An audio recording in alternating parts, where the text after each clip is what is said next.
भैया वोट चोरी पे क्या कहना चाहेंगे आप? वोट चोरी पे आपको समझना है, देखिए वोट आप ऐसे समझिए, इसको हम आसान तरीके से आपको समझाते हैं। अ, आपने फसल बोई, तो जब आप फसल बोते हैं तो आप चाहते हैं ना कि फसल अच्छी पैदा हो। अच्छी फसल पैदा हो इसके लिए आप वर्ष भर मेहनत करते हैं, आप चाहते हैं उसके कुछ नतीजे आए। अब उसके जो नतीजे आने हैं, अब आपका जो फल है वो यानी कि जो आपने अनाज पैदा किया उसको कोई लेके भाग जाए, तो यानी कि देखिए लोकतंत्र की सबसे बड़ी शक्ति क्या है? लोकतंत्र की सबसे बड़ी शक्ति है वोट।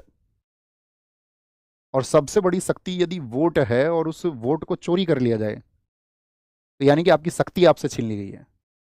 आपको लगता होगा कि बहुत साधारण सी चीज़ है, आप एक चुनाव कर रहे हैं, आप चाहते हैं कि ये अमुक व्यक्ति जीत करके आए और वहां वोट चोरी हो जाए, तो फिर आप क्या कहेंगे? तो आप कहेंगे कि इससे तो जो व्यक्ति अच्छा है और अच्छा कार्य करना चाहता था, जिसने अच्छी योजनाएं प्रस्तुत की थी जनता के सामने, तो कोई फायदा नहीं हुआ फिर तो उनका। तो राहुल गांधी जी ने सवाल उठाए कि भाई आपका यहाँ पर जो है हम सवाल उठाते हैं आपसे कि आप यहाँ पर जो है एक पाक्षिक रूप से, जैसे कर्नाटक में सवाल उठाए गए 1 लाख फर्जी वोटर्स, बहुत जगह सवाल उठाए। हालांकि इलेक्शन कमीशन ने अभी उनसे जवाब मांगा है इस बात पर कि भाई इस बात के प्रूफ दो, है ना, उनको उल्टे प्रूफ दो कि यहाँ पर आप जो कह रहे हैं, आप जो आरोप लगा रहे हैं वो सच्चे हैं, तो वो प्रूफ मांगे हैं, आगे वो देंगे डेटा को उसको।